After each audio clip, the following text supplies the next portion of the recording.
شیخ عبدالحکیم شرعی وزیر عدلیه و رئیس کمیسیون جلوگیری از غصب و تثبیت زمین‌های عمارتی طی سفرش به ولایت لوگر که وی را اعضای این کمیسیون نیز همراهی می‌کرد، با مقامات و کمیته جلوگیری از غصب زمین‌های دولتی لوگر در تالار کنفرانس‌های این ولایت ملاقات نمودند. در این نشست اعضای کمیسیون یکی پی دیگر پیرامون دستاوردها و فعالیت‌هایشان در مرکز و ولایات کشور صحبت نمودند و گفتند که در کنار فسادهای بجامانده حکومت قبلی، غصب زمین‌های دولتی را نیز یکی از فساد خطرناک یاد کردند و گفتند که از ایجاد کمیسیون تا اکنون 11 لک جریب زمین دولت را از چنگ غاصبین آزاد و بیشتر از 13 میلیون جریب دیگر را تشخیص و تثبیت کردند.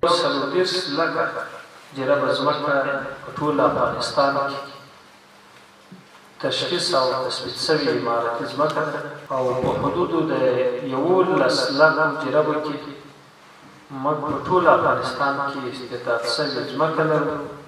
چې د غاصبینو له غصب او د تهدید نه وتلې ده. از سوی دیگر رئیس کمیسیون جلوگیری و تثبیت و تشخیص زمین‌های عمارتی از رئیس و اعضای کمیته ولایتی خواست تا با جدیت در این راستا کار نمایند. فساد مورخ کړی نه وي،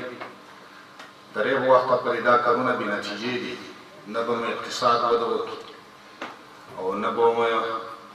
خلک په ارام شي او نه به مو مسئولین په ارام شي. همچنان مقامات و رئیس کمیته جلوگیری از غصب زمین‌های دولتی در لوگر به رئیس و اعضای کمیسیون اطمینان دادند که در این راستا توجه خاص می‌نمایند. پورا کامل اطمینان بر شما میدیم که ما و رئیس وزارت و سایر کارکنان که از قماندان شده امنیت گرفته تا استخبارات تا هم مسئولینی که در این ولایت هستیم،